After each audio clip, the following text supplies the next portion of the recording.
Herzlich willkommen Generation Z, VR-Contentmacher und Freunde des Kurzvideos. Ich bin Soshiro und heute gibt es eine neue Sache, und zwar TikTok ist auf der Pico angekommen. Überraschend spät, weil wir wissen, Pico gehört zu ByteDance und ByteDance gehört TikTok.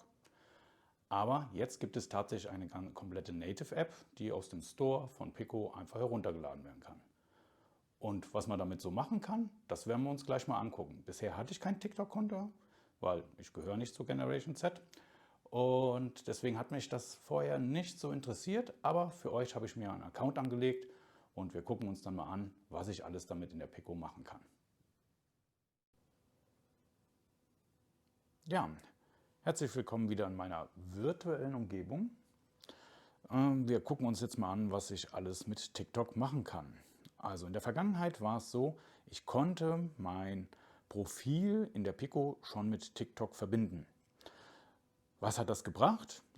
Im Grunde nur eine Sache, und zwar war es so gewesen, dass ich in Pico Video, da gehen wir mal kurz rein, mir einfach Sachen dann über meinen Account angucken konnte. Und zwar haben wir da TikTok gehabt, ich gehe da jetzt mal gerade drauf. So, dann öffnete sich TikTok. Genau, so in etwa. Und ich hatte dann hier praktisch mein Profil und konnte Sachen liken und Videos durchgucken und so weiter und so fort. Das war also das, was ich bisher mit TikTok machen konnte. Und wie gesagt, halt verwunderlich wegen ByteDance, aber mehr ging nicht. Also hüpfen wir jetzt mal aus dem Pico-Video wieder raus. So, jetzt kam aber dann was hinzu. Wie gesagt, TikTok konnte ich jetzt ganz normal über den Store herunterladen. Deswegen gehen wir mal gerade in den Store und wahrscheinlich, da haben wir die Angebote der Woche, hier neue Erscheinung, sehen wir schon TikTok.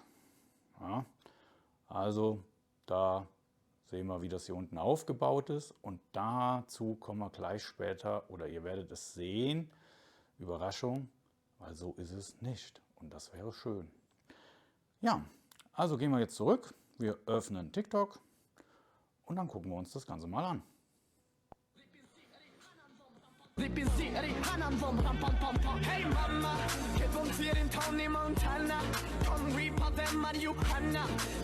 gerade mal in mein Profil hier rein.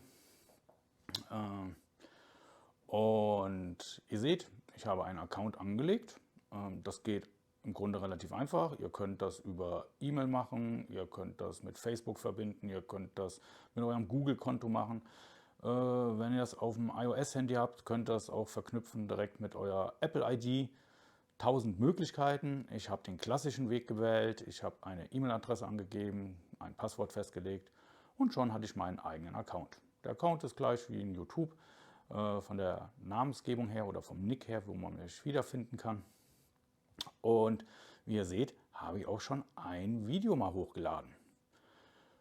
So, was ein großer Unterschied ist bei den Rhythmus-Games-Videos, das kann ich schon vorwegnehmen. Und zwar in YouTube ist es ja so, dass wenn ich Custom Maps spiele, die Wahrscheinlichkeit extrem hoch ist, dass der Musikbesitzer dieses schon geclaimt hat. Also sprich, wenn bei mir Werbung läuft oder sowas, dass er dann halt das Geld bekommt. Ja, also das ist halt über diese ganze Urheberrechtssache. Das wird dann markiert. Bei TikTok scheint es anders zu sein. Korrigiert mich in den Kommentaren, wenn ich da falsch liege. Und zwar bei diesem Kassenvideo war halt ein Song dabei. Da wurde dann gesagt, okay, eine Urheberrechtsverletzung wurde festgestellt und wir deaktivieren den Sound. Ja, dann hatte ich ein tolles Video, gerade für Rhythmus-Games, super, ohne Sound. Jetzt bietet TikTok ein paar Sounds an, die man dann drüber legen kann, ähnlich wie bei YouTube auch. Gibt es ja so eine Mediathek, der man sich bedienen kann. Also habe ich jetzt gerade zum Testen einfach mal einen Song drüber gelegt, der nicht zum Originalspiel dazu zählt, aber damit man zumindest irgendwas hat. Der synchronisiert sogar den Rhythmus davon, lustigerweise, ziemlich gut. Das heißt, wenn jemand die Map nicht auswendig kennt, fällt dem das gar nicht wahrscheinlich auf, dass das ein anderer Song ist. Aber gut, das sind nur so Nebensachen. Ja, was kann ich dann machen? Also das Erste, was auffällt, ist die Ansicht. Also auch wenn ich hier jetzt auf groß gehe, Ich habe die typische 9:16 Handyansicht. Das heißt, in den Screenshots haben wir eigentlich gesehen, dass es eine breite Ansicht ist. Und da verstehe ich auch nicht, warum das nicht gemacht worden ist. Also das scheint, diese Native-App ist jetzt nicht speziell für die Pico gemacht worden, sondern ist die ganze normale Android-App, die man sich auch auf ein Android-Phone runterladen kann. Was schade ist. Ja, ich habe dann unten meine Buttons, Freunde hinzufügen, Home. Bei Home scrolle ich so durch die Videos durch, Generation Z wir's kennen. Und warum brauche ich dann überhaupt TikTok auf der Pico? Ja, im Grunde nur um da Videos zu gucken, bräuchte ich es ja nicht. Da würde ja einfach reichen, dass ich meinen Account damit verknüpfe, dann kann ich das unter Pico Videos machen.